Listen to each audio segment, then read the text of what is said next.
Bismillahirrahmanirrahim. Assalamualaikum warahmatullahi wabarakatuh.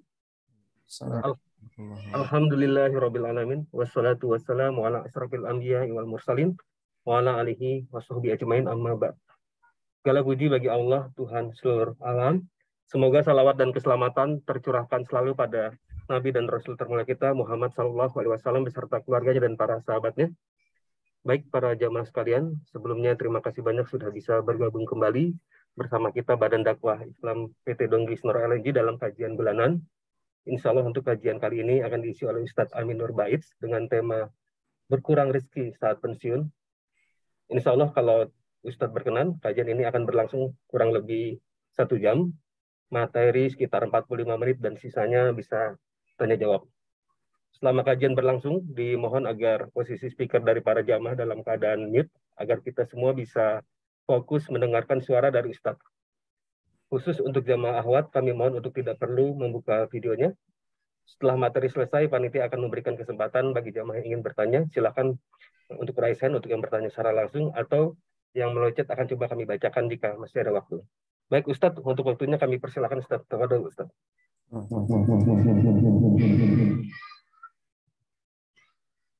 Assalamualaikum warahmatullahi wabarakatuh. Waalaikumsalam warahmatullahi wabarakatuh. Alhamdulillahirabbil alamin.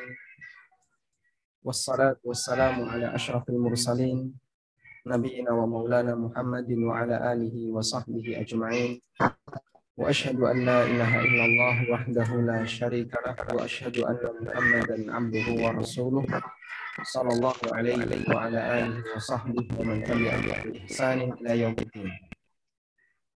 Alhamdulillah, puji syukur kita haturkan kehadirat Allah Subhanahu wa taala di kesempatan siang hari ini untuk waktu Yogyakarta dan sekitarnya. Kembali kita bisa belajar bersama, dan kajian ini diselenggarakan oleh panitia dengan mengangkat tema jangan kau takutkan rizkimu, atau rizki tidak akan berkurang saat pensiun.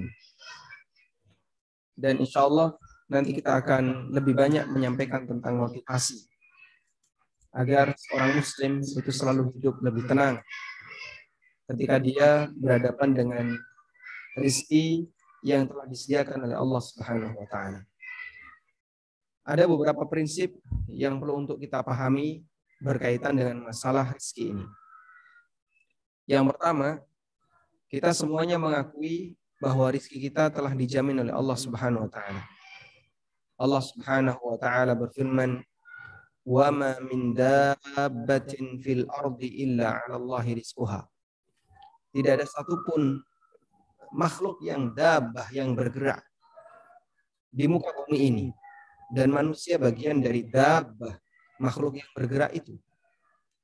Wa ma min dabbatin fil ardi.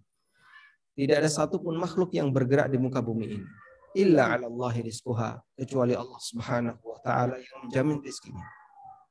Allah yang menjamin rezeki bagi para hambanya, yang mereka butuh makan, mereka butuh minum sesuai dengan apa yang mereka butuhkan. Dan dalil tentang ini sangat banyak sekali selain dari ayat yang tadi kita singgung. Nabi SAW juga menegaskan dalam sebuah hadis yang diriwayatkan oleh Abu Dawud, Ibnu Majah dan yang lainnya. Rasulullah SAW bersabda, "Inna ruhal qudus qad nafatha fi raw'i innahu lan tamuta nafsun hatta tastawfi rizqaha." Sesungguhnya Ruh Kudus membisikkan dalam batinku, innahu lan tamuta nafsun, sesungguhnya tidak ada satupun jiwa yang mati, hatta tastawfi rizqaha, sampai dia menghabiskan seluruh jatah rizkinya. Sehingga siapapun makhluk ini ketika hidup, dia telah diberi oleh Allah jatah rizki, dan dia akan menghabiskan seluruh jatah rizkinya sampai akhirnya dia meninggal dunia. Maka tidak ada istilah bahwa orang itu kehabisan rizki sebelum dia mati. Begitu dia kehabisan rizki, pasti dia mati. Sehingga ujung dari rizki manusia adalah kematiannya. Sampai kapan kita akan diberi rizki oleh Allah? Jawabannya sampai kematian masing-masing hamba. Selanjutnya, muqaddimah yang kedua. Allah Subhanahu wa taala menegaskan dalam Al-Qur'an bahwa salah satu di antara sifat orang musyrikin. Mereka adalah orang yang ketakutan terhadap masa depannya, terutama yang berkaitan dengan masalah rizkinya. Orang musyrikin mereka ketakutan dengan masa depannya, terutama yang berkaitan dengan masalah rizkinya. Karena itu Allah Subhanahu wa taala menyebut salah satu di antara pelanggaran yang mereka lakukan sampai mereka membunuh anaknya, membunuh anak-anak perempuan karena khawatir mereka tidak bisa memberikan rezeki bagi anak perempuan itu. Kenapa bisa demikian? Mereka memahami bahwa perempuan tidak bisa menghasilkan sesuatu. Perempuan hanya bisa jadi beban bagi keluarga. Maka saat ada anak perempuan yang lahir, tidak diberi kesempatan untuk hidup lama. Dalam kondisi masih bayi, mereka dikuburkan. Karena salah satunya adalah takut terhadap masalah rezeki. Allah Subhanahu wa taala bakal bertanya besok di hari kiamat.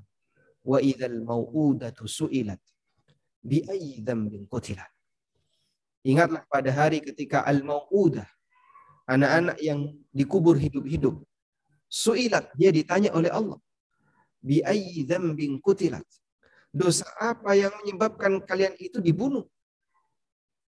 Tentu saja mereka tidak punya kesalahan. Sebab mereka anak kecil. Mereka adalah anak-anak yang belum balik. Mereka adalah orang yang masih bayi.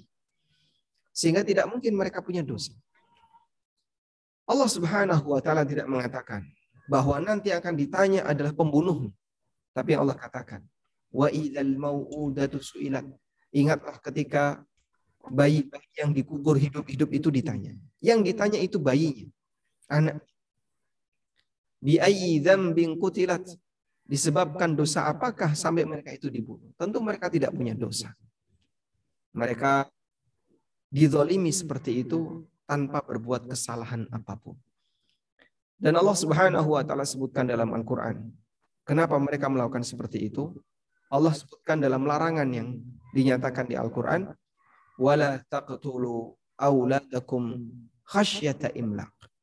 Janganlah kalian membunuh anak kalian khasyata imlaq, karena takut miskin. Nahnu narzuqukum wa iyyahum. Aku yang memberikan rezeki kepada kalian dan juga memberikan rezeki kepada mereka. Sehingga yang menjamin rezeki yang disediakan oleh Allah untuk makhluknya, baik kepala rumah tangga maupun anak-anaknya, yang ngasih rezeki adalah Allah. Bukan orang tuanya. Bukan bapak dan ibunya. Apalagi perusahaan tempat bekerja orang tuanya. Bukan itu yang menjamin rezeki. Tapi yang menjamin rezeki adalah Allah Subhanahu wa taala. Karena itu Allah ingatkan dalam Al-Qur'an, wala taqtulu auladakum khasyata imlaq. Janganlah kalian bunuh anak kalian disebabkan karena kalian takut miskin. Maka Allah ingatkan, nahnu narzuqukum wa iyyahum. Akulah yang memberikan rezeki kepada kalian dan aku yang memberikan rezeki kepada mereka. Sehingga yang nanggung rezeki anak-anak kita bukan kita, orang tua, tapi adalah Allah Subhanahu wa taala. Orang tua hanya bagian dari perantara di mana anak itu bisa mendapatkan rezeki. Sehingga kalaupun orang tua mengalami pensiun atau orang tua di layoff dari pekerjaannya, dari perusahaan tempat dia bekerja, apakah kemudian itu menyebabkan rezeki anaknya jadi putus? Jawabannya tidak. Maka tidak ada ceritanya ketika manusia itu jumlahnya sangat banyak, lalu mereka berebut rezeki, itu tidak ada. Sebab yang menjamin rezeki adalah Allah Subhanahu wa taala dan bukan manusia, bukan bapaknya, bukan ibunya, bukan orang tuanya, bukan perusahaan tempat kerja orang tuanya, tapi Allah Subhanahu wa taala. Oleh karena itulah sikap terlalu takut tidak bisa makan atau rezekinya kurang disebabkan karena adanya faktor apapun yang ada di sekitarnya. Baik faktor alam maupun faktor pekerjaan atau yang lainnya. Ini salah satu di antara bagian karakter orang musyrikin. Kalau kita kemudian sepakat bahwasanya ini adalah karakter orang musyrikin, berarti ini termasuk di antara sifat yang tercela. Maka sebagai seorang muslim, tentu kita tidak layak untuk mengikuti kebiasaan buruk semacam ini. Sehingga jangan sampai kita mengikuti kebiasaan buruk yang dilakukan oleh orang musyrikin karakter yang dimiliki oleh orang musyrikin dengan merasa takut terhadap rizki yang disediakan oleh Allah Subhanahu wa taala. Baik. Selanjutnya yang ketiga. Muqaddimah yang ketiga. Allah Subhanahu wa taala mencela dalam Al-Qur'an sikap sebagian orang yang dia banyak mengumpulkan harta. Padahal sebenarnya dari apa yang dia kumpulkan itu hanya sedikit sekali yang dia manfaatkan. Sedikit yang dia makan, sedikit yang dia gunakan, dan sedikit yang dia manfaatkan. Allah Subhanahu wa taala berfirman, "Alhaakumut takatsur." Alhaakum at-takatsur. Sikap at-takatsur telah membuat kalian lalai. Apa yang dimaksud dengan sikap at-takatsur? At-takatsur artinya adalah berlomba untuk mengumpulkan harta. Mengumpulkan apa yang dibanggakan oleh manusia ketika di dunia. Hatta zurtumul maqabir, sampai kalian mengunjungi kuburan, artinya sampai kalian mati. Allah Subhanahu wa taala mengatakan bahwa sikap at-takatsur itu membuat manusia lalai. Bentuk lalainya bagaimana?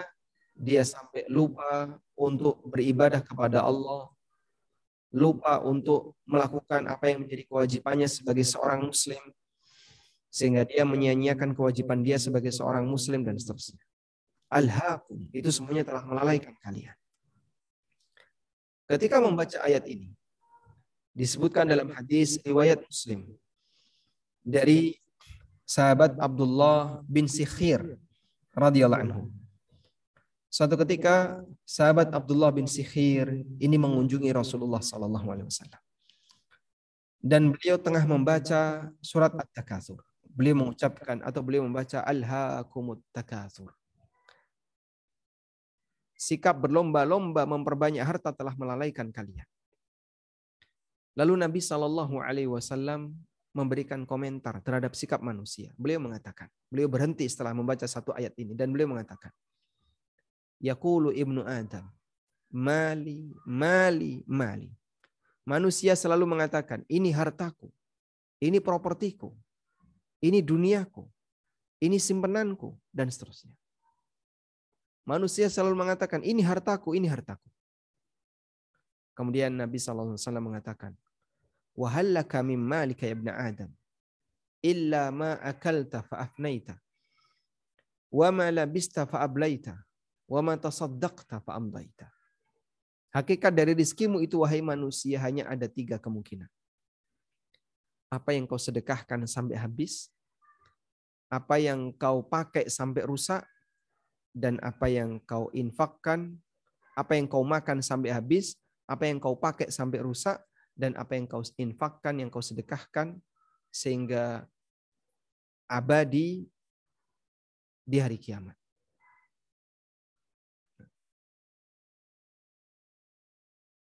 Baik. Itu stay mute. Bismillah. Nah, dalam hadis ini Nabi SAW menjelaskan hakikat dari rizki. Rizki yang dimiliki oleh manusia itu hanya ada 3 jenis kemungkinan. Yang tadi disebutkan. Yang dimakan oleh manusia sampai habis.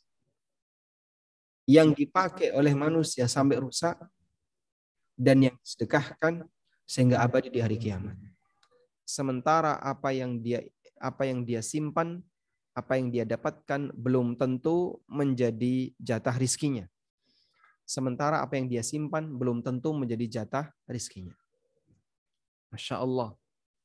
Penjelasan yang luar biasa dari Rasulullah SAW yang menyebutkan tentang hakikat dari rizki.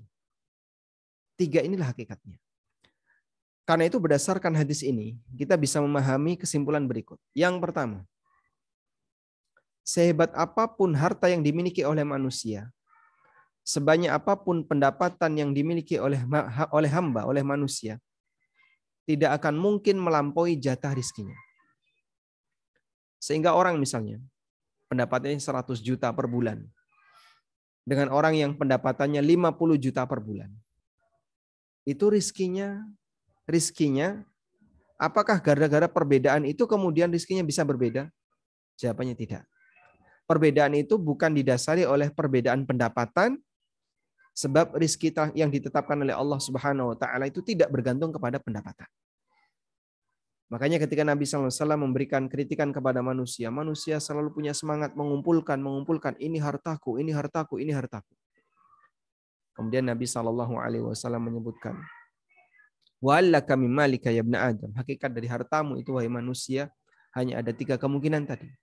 Yang kau makan sampai habis, yang kau sedekahkan sampai yang kau pakai sampai rusak, dan yang kau sedekahkan sehingga abadi di hari kiamat. Sementara apa yang kau kumpulkan belum tentu menjadi jatah rezekimu.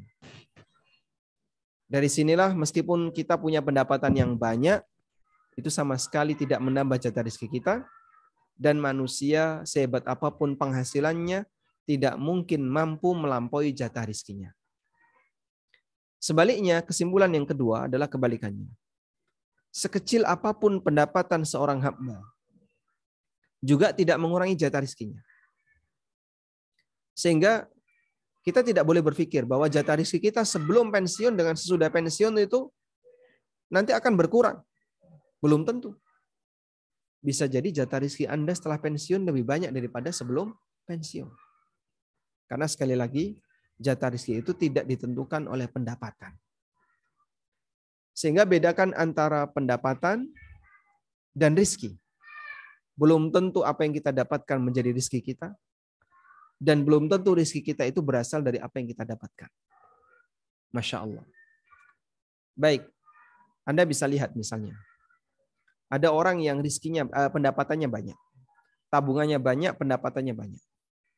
Dia punya harta misalnya ratusan juta, bahkan miliaran.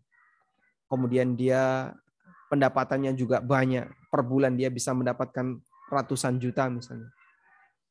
Tapi Masya Allah, dalam hidupnya orang ini semuanya serba terbatasi. Makan ini tidak boleh, makan ini tidak boleh, makan ini tidak boleh. Mau melakukan aktivitas ini tidak bisa, melakukan aktivitas ini tidak bisa. Sehingga seluruh kehidupannya terbatasi. Terbatasi dengan apa? Terbatasi dengan penyakit yang dia miliki. Terbatasi dengan kemampuan dia dalam menikmati. Terbatasi dengan aturan-aturan yang ada di pemerintahan misalnya. Dan aneka batasan yang lainnya. Ketika manusia terbatasi geraknya, dia memiliki tapi dia tidak bisa menikmati. Dan itu ma'ruf di masyarakat, umum di masyarakat. Kita bisa lihat ya. Rata-rata orang punya pendapatan yang sangat established itu kan di usia 40, 50, bahkan ada yang baru mendapatkan pendapatan yang established di usia 60. Di usia produktif dia berjuang, kerja, berjuang dia. Sehingga waktunya habis untuk kerja. Dia gunakan untuk nabung. Setelah dia tabung, di usia 50 ke atas atau 60, saatnya untuk menikmati. Tapi di usia itu, kemampuan fisiknya sudah mulai menurun. Sehingga ada banyak hal yang tidak bisa dia nikmati dari dunia ini. Makanan saja ada banyak pantangan. Kegiatan yang lain ada banyak pantangan. Saya sudah nggak bisa naik pesawat. Kenapa? Pusing, vertigo, atau penyakit-penyakit yang lainnya. Saya nggak bisa naik ini, saya nggak bisa ini, nggak bisa ini. Masya Allah, duit banyak bisa jadi tidak pernah mengantarkan dia menuju Baitullah. Meskipun duitnya banyak. Dan ada orang seperti itu. Sampai akhirnya dia tua, pengen misalnya naik haji atau pengen umroh, dia sudah tidak mampu secara fisik. Padahal tabungannya baru ngumpul ketika itu.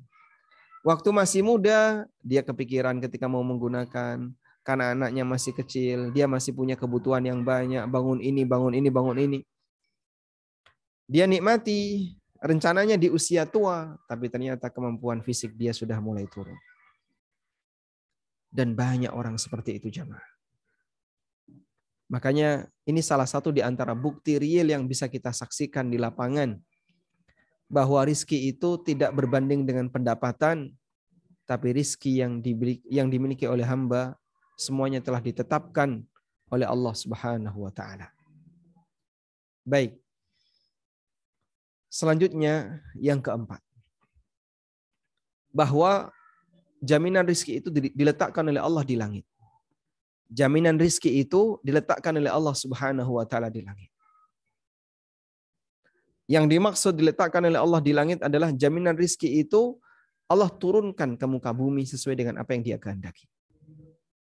Nah, ketika Allah turunkan itu, ada yang diturunkan langsung dalam jumlah banyak, ada yang sedikit demi sedikit sesuai dengan apa yang Dia kehendaki. Allah Subhanahu wa taala berfirman, "Wa fis samaa'i rizqukum wa ma tu'adun."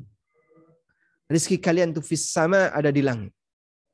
Rizki kalian ada di langit. Wa fis samaa'i rizqukum, rizki kalian ada di langit. Wa ma tu'adun, dan apa yang dijanjikan kepada kalian. Pernah satu ketika ada orang yang mendapatkan informasi dari kawannya. Dia punya toko di sebuah pasar. Punya ruko atau punya toko di sebuah pasar. Sementara tokonya itu berisi barang-barang dan tidak semuanya barang itu dibeli secara tunai. Kan kadang ada orang yang ketika dia nyetok barang itu ngutang dulu. Dia ngambil dulu, dia ngutang dulu, baru nanti ketika sudah laku dibayar. Banyak toko yang seperti itu. Toko ini berisi aneka barang dan nggak semuanya itu dibayar tunai. Kemudian satu ketika terjadi kebakaran. Maka temannya memberikan kabar kepada orang ini, toko kamu kebakaran. Pasar ini kebakaran, toko kamu kebakaran. Masya Allah. Dengan tenangnya seorang mukmin ini mengatakan, kebakarannya sampai langit nggak? Kebakarannya apakah sampai langit? Tidak. Ya tentu tidak, kebakaran masa sampai langit. Kalau begitu, rizkiku tidak akan hilang. Wa fis samaa'i rizqukum wa ma tu'adun. Di langit ada rizki kalian. Wa ma tu'adun, dan apa yang dijanjikan untuk kalian. Sehingga orang tidak perlu khawatir. Sebab Allah Subhanahu wa taala yang menjaminnya. Kekhawatiran itu justru membuat dia tidak produktif dan terlalu suudzon kepada Rabb-nya. Bahkan kadang membuat dia jadi kepikiran terlalu jauh, padahal sama sekali itu tidak mengubah hakikat dari rizkinya. Wa fis samaa'i rizqukum, rizki itu ada di langit. Lalu diturunkan oleh Allah secara bertahap, sedikit demi sedikit sesuai dengan apa yang Allah kehendaki. Karena itulah Allah Subhanahu wa taala jelaskan dalam Al-Qur'an bagaimana cara Allah Subhanahu wa taala menurunkan air hujan dari langit. Wa anzalna minas samaa'i ma'an mubarakah. Aku turunkan dari langit ma'an mubarakah, air yang diberkahi. Dan yang dimaksud adalah air hujan. Kenapa disebut oleh Allah Subhanahu wa taala sebagai air yang diberkahi? Karena Allah Subhanahu wa taala menurunkan hujan itu sebagai sumber kehidupan. Dan di ayat yang lain Allah Subhanahu wa taala tegaskan hujan itu diturunkan oleh Allah dengan kadar yang telah Allah tetapkan. Anzala minas samaa'i ma'an fasalat awdiyatum biqadariha. Turun air dari langit. Fasalat audiyah, maka lembah-lembah itu terisi dengan air biqadariha, sesuai dengan kadarnya. Maka hujan itu turun sesuai dengan kadarnya. Seperti itu pula ketika Allah Subhanahu wa taala membagi rizki kepada hambanya. Allah turunkan seperti kadarnya, sesuai dengan kadarnya. Artinya begini, coba lihat. Anda lihat hujan. Hujan itu diturunkan oleh Allah Subhanahu wa taala serintik demi serintik. Setitik demi setitik. Kemudian bers dalam jumlah banyak. Namun kondisinya tidak sebagaimana layaknya air terjun. Coba bayangin jamaah. Andaikan hujan itu diturunkan oleh Allah Subhanahu wa taala seperti air terjun. Anda bisa bayangkan ya, air terjun turun dari langit, turun dari awan. Dengan ketinggian segitu, jumlah debit airnya banyak seperti air terjun. Kira-kira apa yang bisa dibayangkan? Akan banyak sekali bangunan yang ada di muka bumi ini yang hancur. nggak sanggup untuk menahan kuatnya air yang turun seperti air terjun. Masya Allah. Dengan hikmah Allah, hujan yang jumlahnya banyak, itu diturunkan oleh Allah dengan cara serintik demi serintik. Ada yang sering mendapatkan hujan, ada daerah yang jarang mendapatkan hujan. Ada bagian yang dia mendapatkan banyak rintikan, dan ada yang mendapatkan sedikit rintikan. Semuanya sesuai dengan kehendak Allah Subhanahu wa ta'ala. Sehingga kalau kita menyadari hal semacam ini, maka kita bisa melihat seperti inilah contoh ilustrasi yang diajarkan oleh Allah bagaimana cara Allah menurunkan rezeki. Allah turunkan rezeki itu secara bertahap, sedikit demi sedikit, yang itu akan sangat memberikan manfaat bagi hamba, sangat memberikan manfaat bagi manusia. Masya Allah. Tidak sebagaimana layaknya air terjun. Maka demikian pula rezeki seperti itu Allah turunkan. Sehingga jangan sampai kita itu merasa rezeki ini kok seret datangnya, kok cuman sedikit, kok cuman sekian. Karena itu Nabi SAW ingatkan dalam hadis yang tadi kita baca, innahu lan tamuta nafsun hatta tastawfi rizqaha. Jiwa itu tidak akan mati sampai dia menghabiskan jatah rizkinya. Kemudian Rasulullah SAW mengatakan, wa in abta'a anha fala tastabti'u anha. Meskipun bisa jadi rizki itu datangnya telat. Datangnya telat tadi ya, seperti hujan. Kadang cuman keluar sedikit, turun sedikit, sesuai dengan apa yang Allah kehendaki. Wa in abta'a anha, meskipun bisa jadi rizki itu datangnya telat. Fala tastabti'u anha. Oleh karena itu, janganlah kalian merasa telat datangnya rizki. Janganlah kalian merasa bahwa rizki yang akan kalian dapatkan itu datangnya telat. Jangan punya penyakit istibta, merasa rizkinya telat, akhirnya ditekan ya. Dengan cara apa? Dengan cara sebisa mungkin rizki itu harus didatangkan lebih cepat. Dan itu termasuk di antara pelanggaran yang sering terjadi pada manusia. Penyakit itulah yang sering disebut dengan penyakit istibta, ingin cepat sukses sebelum waktunya. Ingin cepat mendapatkan sesuatu dari nikmat dunia sebelum waktunya. Fala tastabti'u anha, Nabi SAW mengingatkan, janganlah kau punya penyakit istibta. Contoh fenomena istibta apa, Pak? Belum saatnya punya rumah, nekat KPR. Belum saatnya punya kendaraan, dia nekat leasing ribawi. Belum saatnya punya ini, dia ini. Belum saatnya punya ini, dan seterusnya. Sampai kita bisa lihat banyak orang yang dia belum saatnya bisa keterima kerja, lalu dia nyogok untuk bisa keterima kerja. Itu bagian dari fenomena penyakit istibta, sehingga orang berani melanggar sesuatu yang haram, yang dilarang, karena ingin mengejar target dunianya. Baik.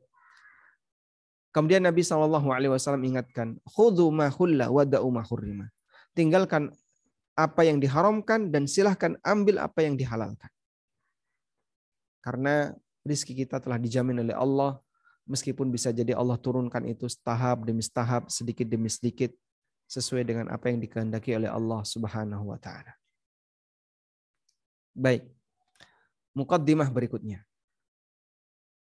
Tidak ada salahnya seorang muslim itu memiliki simpanan. Namun, dia tidak boleh menjadikan simpanan itu sebagai sumber kebanggaan dia, sehingga sampai dia punya anggapan bahwa simpanan inilah yang akan menjamin masa depannya. Prinsip ini salah. Punya simpanan boleh, tapi jangan sampai punya perasaan bahwa simpanan inilah yang nanti akan menjamin masa depannya. Kata siapa? Kalau simpanan itu bisa menjamin masa depan. Allah Subhanahu wa ta'ala berfirman, wailul likulli humazatil lumazah. Celakalah bagi setiap al-humazah, al-lumazah. Orang yang suka al-hamz dan suka lumaz. Ya. Menghina orang lain baik dengan cara isyarat maupun dengan cara lisan. Lalu Allah sebutkan karakter al-humazah lumazah di lanjutan ayat. Bagaimana karakternya? Di antara karakternya adalah alladzi jama'a malan wa'addada. Orang ini suka mengumpulkan harta, wa'addadahu, dan suka menghitung-hitungnya. Dia suka mengumpulkan harta dan dia suka menghitung harta. Kita bisa jumpai kondisinya misalnya. Ya. Ada orang yang ketika melihat hartanya itu bahagia. Lihat duitnya, lihat emasnya itu bahagia. Maka bagian dari hiburan sebagian orang adalah ketika dia mengalami stres, itu buka laci isinya duit. Begitu dia lihat banyak uang yang berwarna merah, senang dia. Maka dia merasa bangga dengan harta, merasa bahagia dengan harta yang dia punya. Allah Subhanahu wa taala melarang prinsip semacam ini. Alladzi jama'a malan wa'addada, yaitu orang yang mengumpulkan harta dan dia suka menghitung-hitungnya. Dalam tafsir yang disampaikan oleh Ibnu Utsaimin rahimahullah, kebiasaan ini terjadi misalnya ada orang yang punya duit disimpan di lemari. Sebelum tidur dia hitung duit itu terus dia taruh. Bangun tidur dia ambil lagi terus dia hitung duit itu kemudian dia taruh. Nanti mau berangkat kerja dia hitung duit itu dia taruh. Pulang dari kerja juga sama, dia hitung duit itu dia taruh. Terus seperti itu. Jama'a malan wa'addada. Dia itu modelnya suka ngitung harta. Tapi Pak, ngitung duit kayak gitu di zaman sekarang kan enggak ada. Mungkin sudah tidak ada. Atau mungkin masih ada tapi sangat jarang. Sekarang orang trennya apa Pak? Tren dia adalah cek saldo. Masya Allah. Sehingga dia menjadi orang yang gampang cek saldo. Dikit-dikit cek saldo. Sebentar-sebentar cek saldo. Kenapa dia terlalu sering cek saldo? Karena dia merasa hartanya itulah yang membuat dia jadi orang yang hebat. Alladzi jama'a malan wa'addada. Dia mengumpulkan harta dan dia menghitung-hitung harta itu. Lalu Allah Subhanahu wa taala katakan di lanjutan ayat. Yahsabu annama lahu akhlada. Dia menyangka bahwa hartanya itu yang nanti akan membuat dia jadi kekal. Dia menyangka hartanya akan membuat dia jadi kekal. Maksudnya bagaimana? Coba Bapak Ibu bisa tanyakan ya kepada non-muslim. Ada nggak non-muslim yang punya keyakinan bahwa dia nggak mati? Dia nggak bakal mati. Nggak ada ya. Semua orang pasti dia punya keyakinan bahwa dia akan mati. Sampai pun orang nggak percaya Tuhan, ateis. Ateis itu coba tanya, apakah kamu punya keyakinan bahwa setiap makhluk pasti akan mati? Dia akan mengatakan, iya, kita yakin. Meskipun dia ateis. Yahudi, Nasrani juga sama. Dia punya keyakinan bahwa dia pasti akan mati. Lalu apa makna firman Allah Subhanahu wa taala? Alladzi jama'a malan wa'addada yahsabu anna ma lahu akhlada. Dia mengira bahwasanya harta itu membuat dia jadi kekal. Padahal nggak ada orang yang punya keyakinan kalau dia akan kekal. Maknanya adalah dia mengira bahwa hartanya itu yang akan membuat dia menjadi harta itu yang akan membuat dia ya, menjadi terjamin masa depannya. Padahal tidak ada yang bisa menjamin masa depannya. Karena kalau kekal dalam arti abadi, tidak mati, itu tidak mungkin. Tidak ada orang yang punya keyakinan, walaupun dia orang kafir, bahwa dia tidak akan mati. Sehingga yang dimaksud bahwa orang ini ya, meyakini yahsabu annama lahu akhlada, dia menyangka bahwa hartanya itu ya, akhladahu akan membuat dia jadi kekal. Maksudnya adalah dia punya anggapan bahwa dengan memiliki banyak harta itu masa depannya terjamin. Masa depan anaknya terjamin, masa depan istri-istrinya terjamin ketika dia tinggalkan. Masya Allah. Padahal tidak ada yang menjamin kecuali Allah Subhanahu wa ta'ala. Sehingga jangan sampai kita punya keyakinan dengan banyaknya harta itu membuat kita jadi merasa makin mantap dan merasa kita telah dijamin oleh Allah Subhanahu wa ta'ala. Atau merasa bahwasanya harta kita telah dijamin, telah menjamin diri kita akan bahagia di akhir masa. Baik. Selanjutnya, muqaddimah berikutnya. Masih berkaitan dengan masalah harta. Bahwa kita diajarkan untuk tawakal kepada Allah. Tawakal ketika bekerja dan tawakal setelah bekerja. Kenapa kita diajarkan untuk tawakal ketika bekerja? Agar manusia itu pikirannya tidak terbebani dengan kemampuan yang dia miliki. Pikirannya tidak terbebani dengan materi yang dia punya. Dia tidak terbebani, pikirannya tidak terbebani dengan ketakutan terhadap masalah rezeki. Masya Allah, anugerah tawakal itu luar biasa. Ini adalah anugerah yang disediakan oleh Allah. Tawakal adalah anugerah yang disediakan oleh Allah bagi para hambanya yang dia berusaha untuk menjadi seorang hamba yang hanif, yang baik. Karena dengan tawakal itulah seorang hamba akan bisa semakin dekat dengan Allah Subhanahu wa taala. Dan jaminannya Masya Allah bagi orang yang tawakal, jaminannya Allah Subhanahu wa taala akan berikan rizki dari arah yang tidak diduga. Wa may yatawakkal 'alallahi fahuwa hasbuh. Barang siapa yang bertawakal kepada Allah, Allah yang nanti akan mencukupinya. Ya. Sehingga kalaupun orang itu tawakal lalu dia diam saja, pasti Allah akan memberikan kecukupan kepadanya. Nabi SAW memberikan gambaran seperti burung. Burung berangkat di waktu pagi dan dalam posisi temboloknya itu kosong. Lalu dia pulang di waktu sore dalam posisi kenyang, temboloknya berisi. Itulah burung. Allah Subhanahu wa taala membuat, atau Nabi SAW membuat permisalan tawakal seorang mukmin itu idealnya seperti burung. Beliau bersabda, "Lau tawakkalu haqqa tawakkuli." Kalau kalian betul-betul bertawakal, la razaqakum kama yurzaqut thair. Maka Allah akan memberikan rezeki kepada kalian sebagaimana layaknya burung yang memberikan rezeki. Taghdu himasan wa taruhu bitana. Di waktu pagi dia dalam kondisi tembolok kosong dan pulang dia dalam kondisi kenyang. Taghdu himasan wa taruhu bitana. Waktu pagi dia kosong, pulangnya kenyang. Dan kita nggak pernah lihat ada burung yang menyimpan makanan.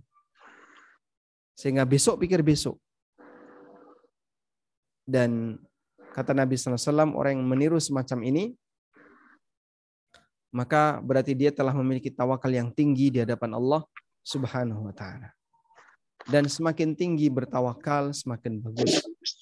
Karena bagian dari ujian bagi hamba adalah dia bertawakal kepada Allah di saat dia menghadapi aneka musibah. Wallahu a'lam. Walhamdulillahirabbil alamin. Baik. Jadi sekali lagi tema kita, materi kita lebih banyak motivasi, membahas tentang bahwa pensiun itu tidak akan mengurangi rizki.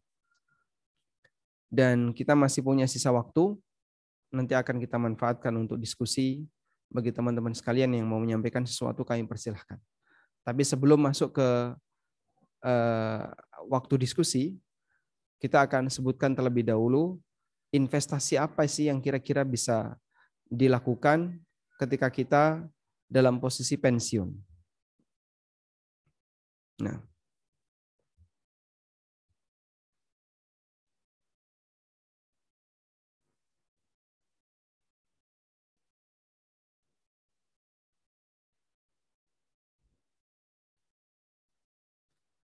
saya pernah diundang di salah satu site, job site di Kalimantan. Dan waktu itu informasinya akan ada banyak sekali karyawan yang akan di layoff, akan di PHK. Akhirnya saya diminta untuk datang dan memberikan motivasi seperti ini, bahwa rezeki tidak akan berkurang karena PHK. Kemudian motivasi yang kedua adalah pengarahan, bagaimana cara menyalurkan modal yang paling tepat. Ya. Masuk share screen? Di Zoom masuk? Nah. Belum masuk. Baik.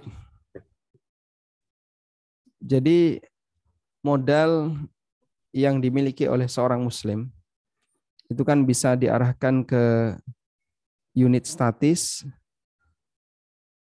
atau yang kedua adalah unit produktif. Kalau yang unit statis ini misalnya lahan atau properti.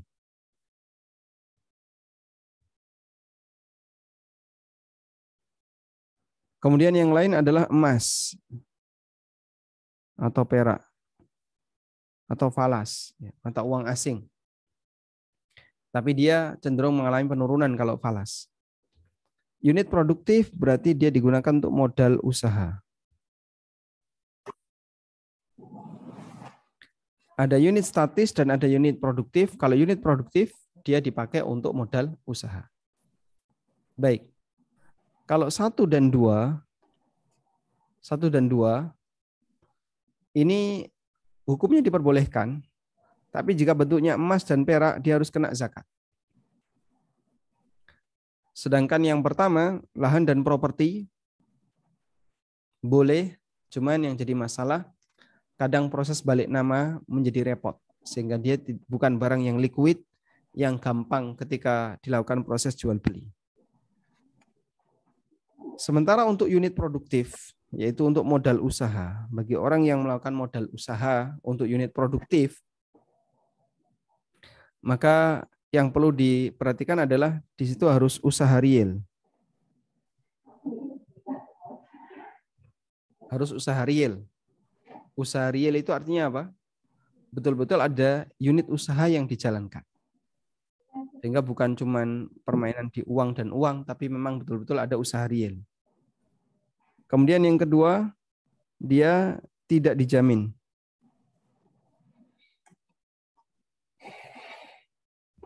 Karena tidak dijamin, maka di situ ada peluang rugi. Kalau di situ ada peluang rugi karena tidak dijamin, maka apabila mengalami kerugian,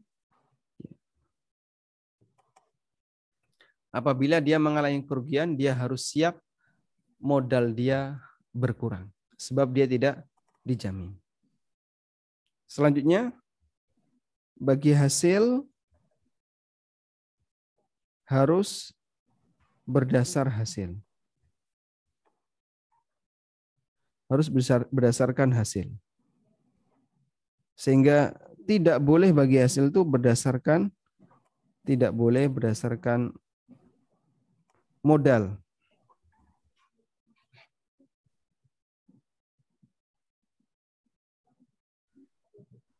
Bagi hasil berdasarkan modal, ini riba. Misalnya, modal 100 juta. Kalau orang punya modal 100 juta, lalu bagi hasil, misalnya bagi hasil 5%, maka nanti kan jadinya flat 5 juta terus. Dengan flat 5 juta. Dan ini tidak diperbolehkan karena bagi hasil tidak boleh flat. Dia harus fluktuatif mengikuti nilai dari hasil real yang ada. Baik, ini gambaran umum. Dan dulu waktu di job site itu saya sampaikannya, kira-kira unit investasi apa yang aman. Kemudian kami kasih gambaran kurang lebih seperti ini. Tapi mereka sudah punya pilihan.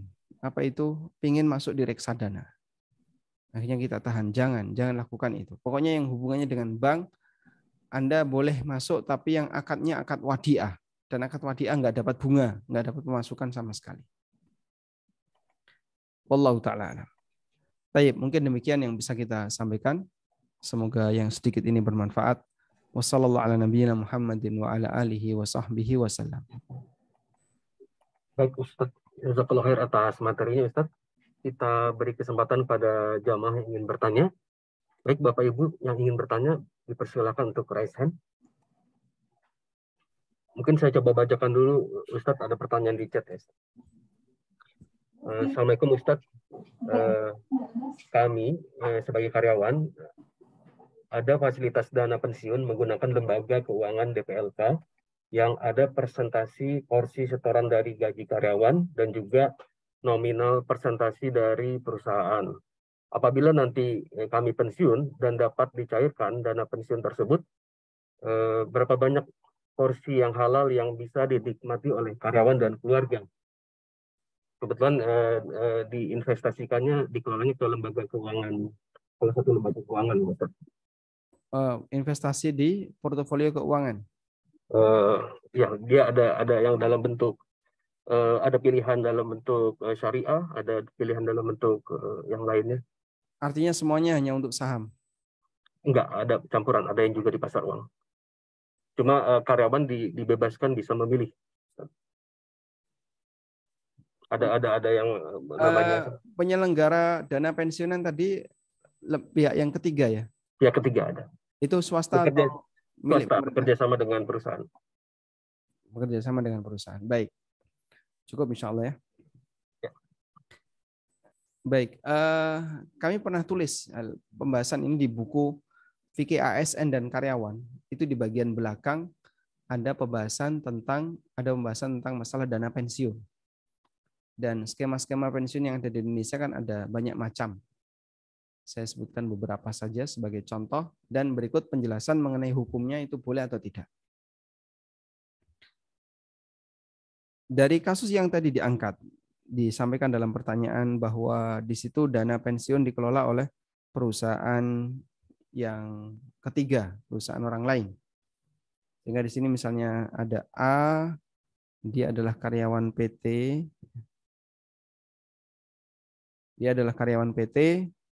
kemudian PT ini punya kerjasama dengan lembaga asuransi.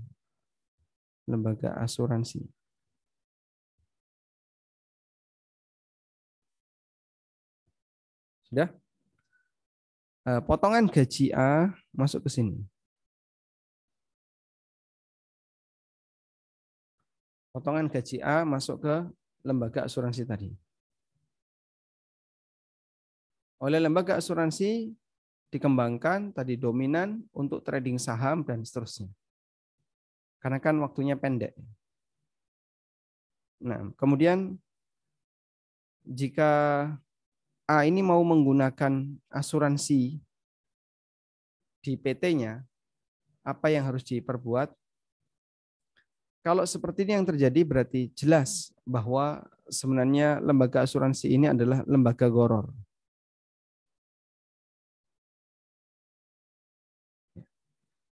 Di mana dia menetapkan angka tertentu dan nanti apabila pasien itu atau pesertanya sakit, maka dia akan memberikan suntikan dana. Terlebih lagi, dana itu dikembangkan untuk unit usaha yang bergerak di bidang keuangan, yaitu di saham. Sehingga dia melakukan praktek gharar dalam transaksi dana yang dia bawa, yang dia emban. Kesimpulannya bahwa berapa A yang boleh dia terima? A boleh menerima berapa? Ya. Jawabannya A hanya boleh menerima sesuai potongan. Ya. Sesuai potongan gaji yang disetorkan.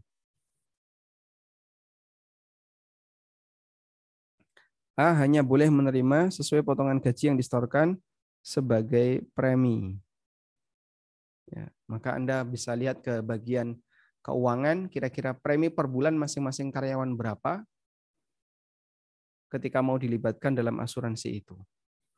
Insya Allah itu yang bisa kita jadikan sebagai solusi, sehingga tidak hilang semuanya, tapi dia ambil sesuai dengan nilai premi yang pernah dia setorkan. Wallahu Nanti ada tambahannya juga, ada tambahan dari perusahaan, Ustaz. Sebagian dari potong presentasinya dari karyawan, sebagian dari perusahaan juga. Itu gimana, Ustaz, yang dari perusahaan?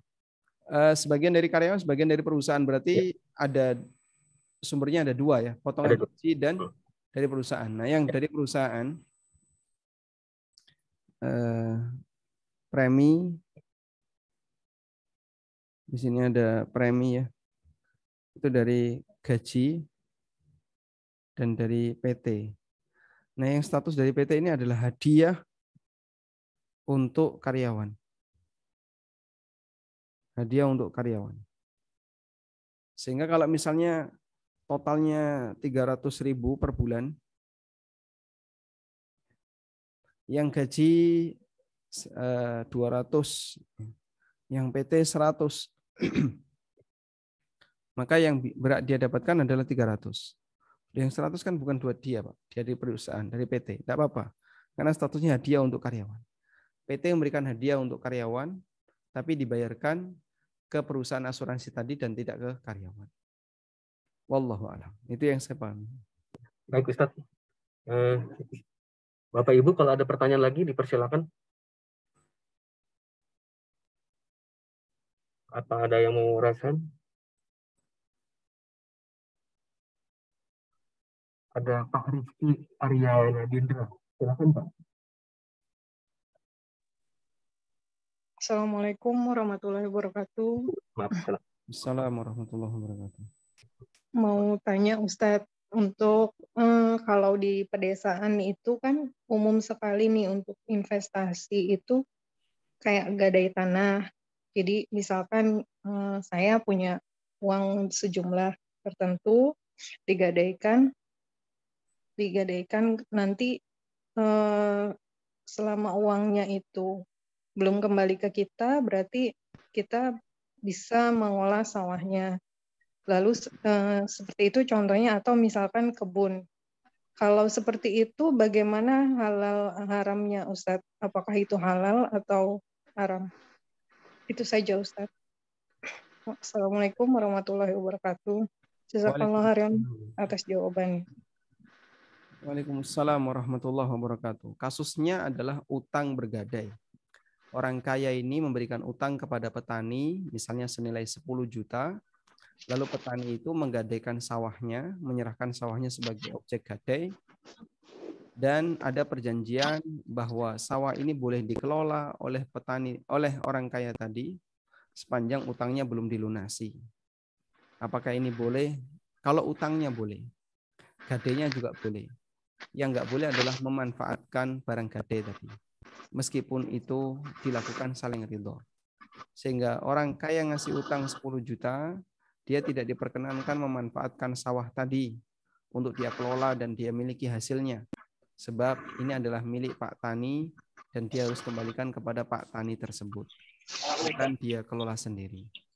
Kalau ditahan boleh, misalnya ditahan sertifikatnya, ditahan letter C-nya, bukti letter C kepemilikan, tidak apa-apa. Andaikan harus menahan itu. Tapi tidak diperkenankan untuk memanfaatkan barang gadai tersebut. Wallahu a'lam. Baik Ustaz. Pak Ade Sutiana, Raisen silakan Pak kalau mau bertanya. Baik Pak, terima kasih atas kesempatannya. Mungkin sekedar memperjelas masalah DPLK tadi, Ustaz Afon.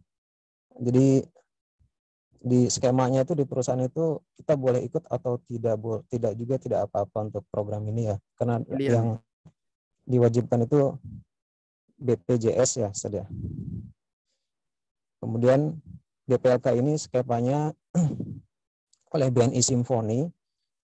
Jadi apapun yang diinvestasikan, mereka sudah menetapkan dari apa yang kita simpan dari potongan gaji dan dari perusahaan itu ada berapa persen keuntungannya lah per tahun gitu kan. Kemudian saya juga tanyakan untuk yang katanya metodenya syariah itu seperti apa. Ya mereka sendiri men-state bahwa itu hanya nama saja karena sulit pada prakteknya mereka menemukan investasi secara syariah gitu Ustaz. Nah akhirnya saya sendiri menyimpulkan saya nggak akan mengambil program ini gitu Ustaz ya. Karena dari beberapa referensi saya dapatkan ada unsur ribawinya gitu Ustaz.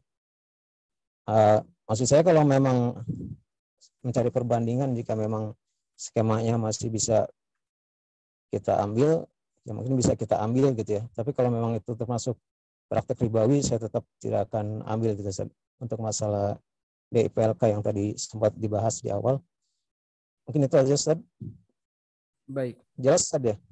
insya Allah bisa kami pahami. Baik, jazakumullah khairan Bapak atas tambahan data yang Bapak sampaikan. Jadi tadi Bapak menyebutkan bahwa DPLK ini sifatnya pilihan.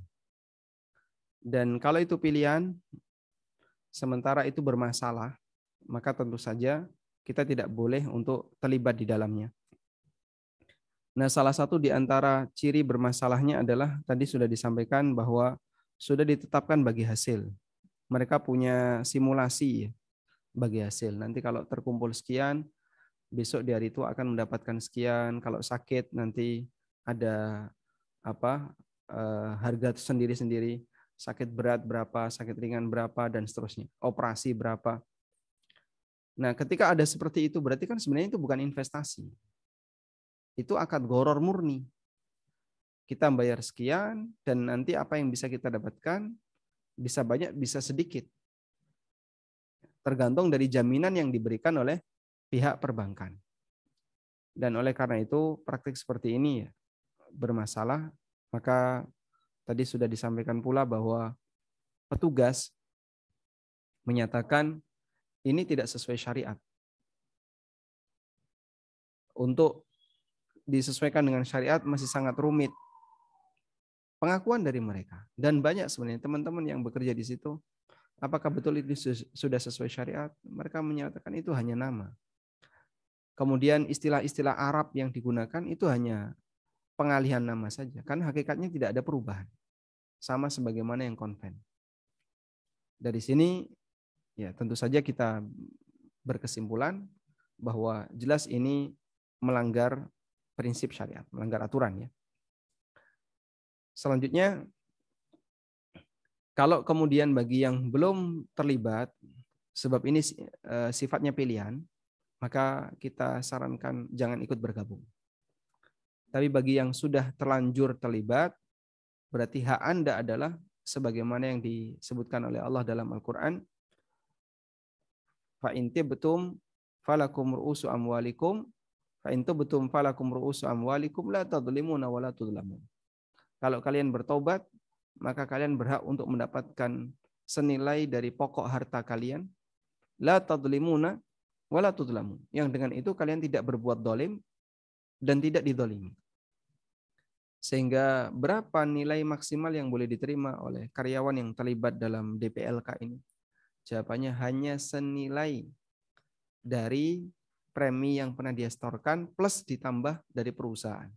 Nah, dari perusahaan ini kenapa boleh diterima? Sebab itu statusnya hadiah dari karyawan. Karyawan memberikan itu, tapi nanti dibayarkan sebagai premi untuk asuransi.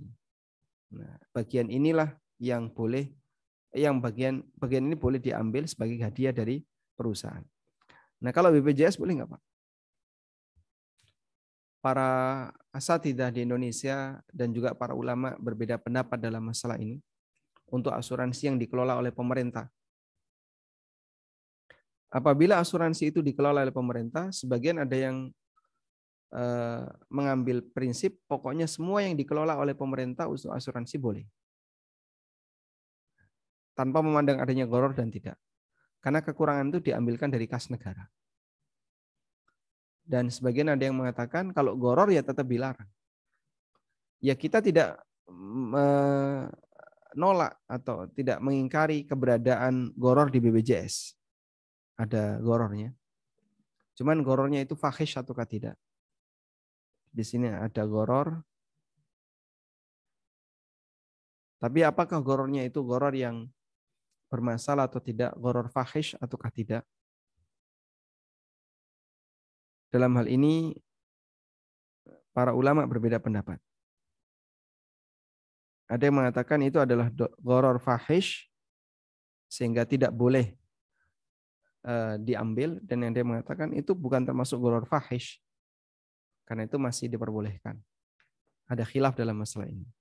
Nah, kalau ini lebih ringan ya. Andaikan Anda memilih tidak masalah, itu bukan gharar fahish, maka insya Allah tidak masalah jika terlibat dalam asuransi BPJS itu kemudian diambil semua hasilnya.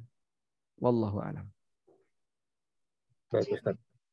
Ini ternyata masih ada. Ya. Assalamualaikum.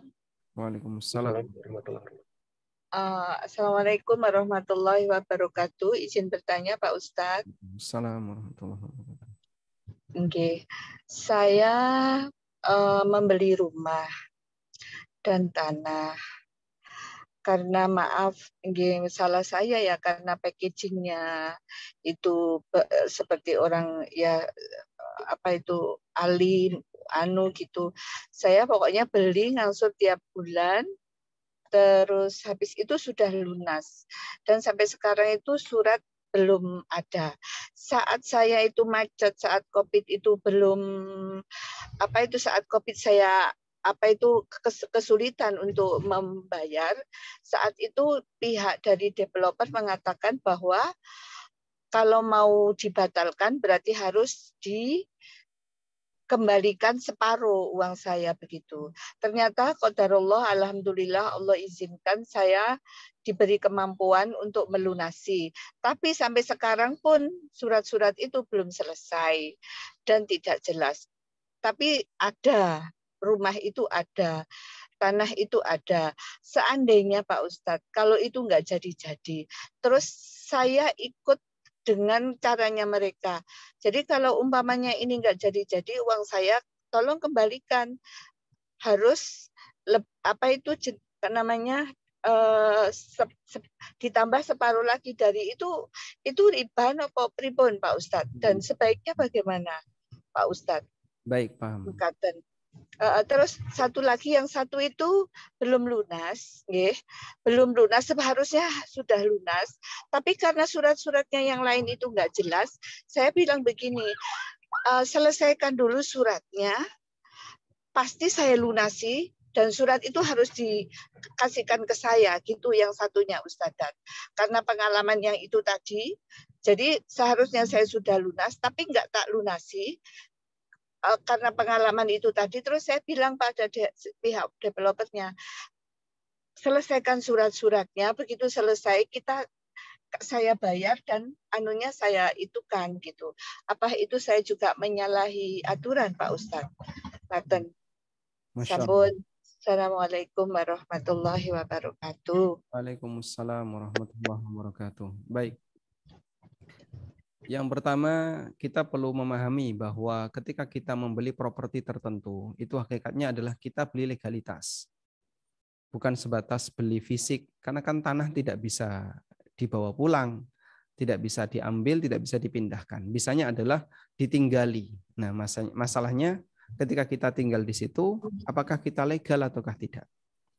Di negara kita, bukti legal tinggal itu adalah dengan adanya kepemilikan sertifikat atau sejenisnya. Tayyib. Oleh karena itu Anda berhak untuk memperjuangkan keberadaan sertifikat itu. Nah, selanjutnya apabila di situ gagal diberikan sertifikat tersebut, apakah diperbolehkan kita memberikan penalti kepada pihak developer selaku penjual? Keberadaan penalti seperti ini disebut oleh para ulama dengan sebutan asyartul jazai. Disebut sebagai asyartul jazai. Asyartul jazai itu ya denda wan prestasi. Karena wan prestasinya ini bukan utang, tapi penyerahan objek berupa lahan. Dan yang terjadi adalah telat di penyerahan legalitasnya. Wallahu ta'ala alam, yang lebih tepat diperbolehkan dia dikasih denda wan prestasi.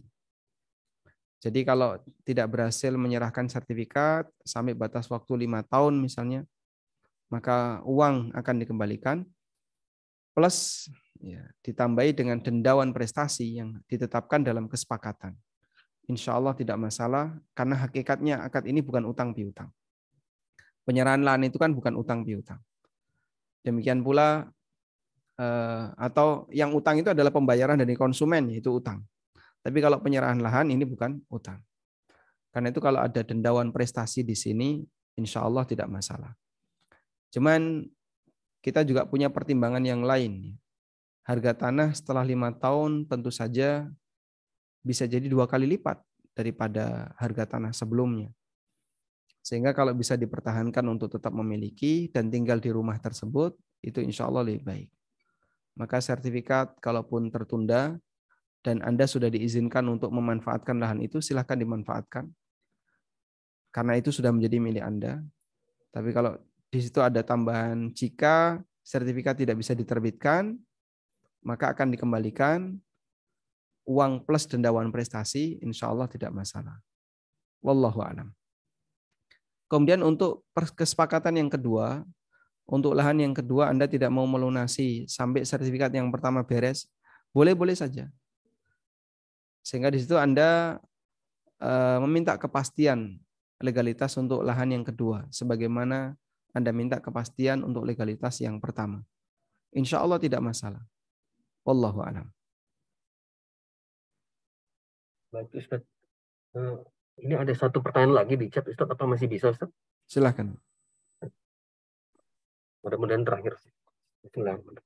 Mau tanya Ustaz, bagaimana hukumnya halal atau haram jika uang pensiunan ditabungkan secara ditabungkan secara syariah mudharabah yang bagi hasilnya dapat didapatkan secara bertahap baik 3 bulan atau 6 bulanan.